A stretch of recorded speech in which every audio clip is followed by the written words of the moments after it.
Robert Reagan here with my latest short story, which is a crime fiction story. It's called The End of Their Group. I got it posted in my Facebook notes. So, somebody got time, read it there, check it out here, whatever. If you don't want to, fine with me. Anyway, here it is, The End of Their Group. The deck is stacked. Everyone, the deck is stacked. Everyone involved here had to make a choice.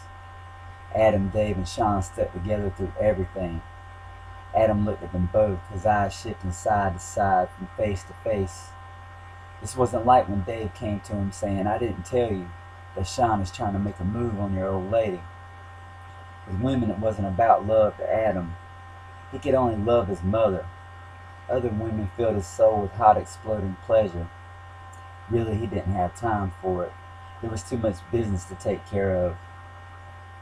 In the end of that nonsense, Dave was the one who was really trying to put the moves on his woman. He was the ladies' man in the clique.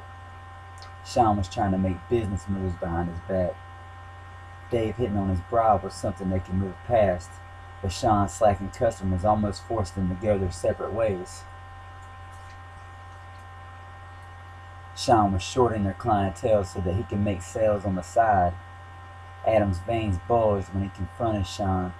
"What are you doing, trying to go out on your own?" He said, "What, I'm not looking out for you?" Sean shook his head and said, "Yes, you are." Dave stood there loving to see Sean face the consequences. He kept his mouth shut and just listened. Adam told Sean, "Go out on your own and you'll be ripping people off on dime bags in no time." Adam said, "You're already doing that." That nonsense ended with Adam promising to become more involved again himself. Sean said, "It's about time." "What's that supposed to mean?" said Adam. "Oh, he needs his daddy out there with him," Dave blurts out, unable to keep quiet anymore. Adam spent most times trying to keep these two from killing each other. Out there doing the devil's work, they coexisted and would kill for each other. When it all started, there was more than just three of them. There was one more person they trusted. This person, whose name they agreed to never mention anymore, took that trust and ripped it apart. Being one of them didn't mean you had to get beat into the game, but if you got kicked out, you had to be beaten out of the game. They never called themselves a group or a gang.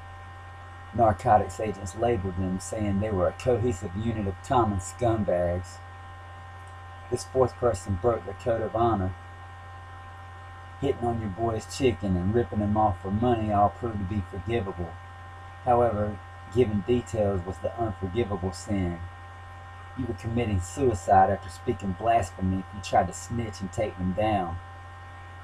He was beaten out of their group with an axe handle. Dave didn't make many sales.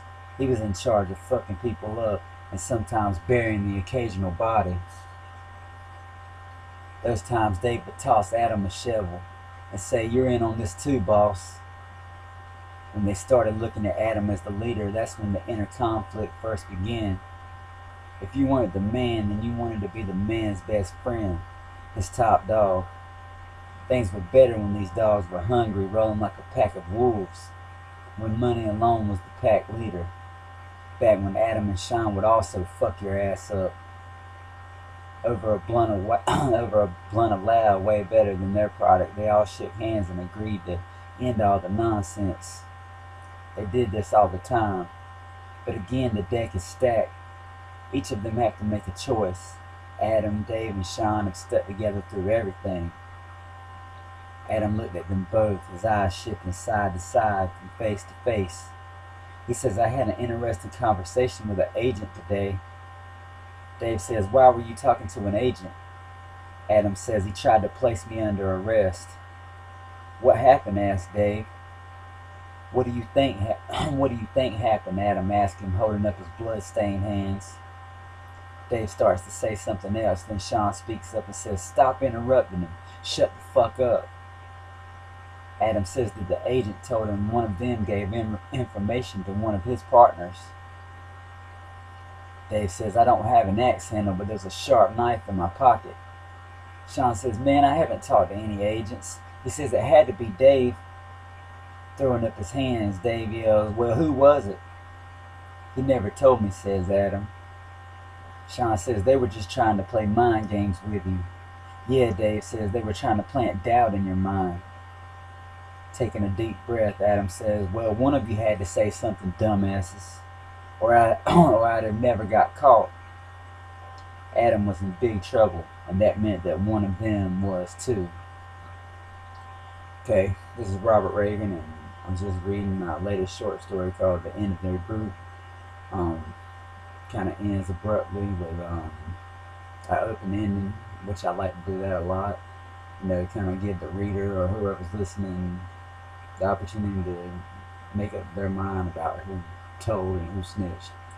A lot of people get aggravated by stories like that, but I'm pretty fond of doing them. Anyway, again, this is Robert Reagan reading my latest short story called The End of Their Group. Title's kind of misleading, but anyway, thanks.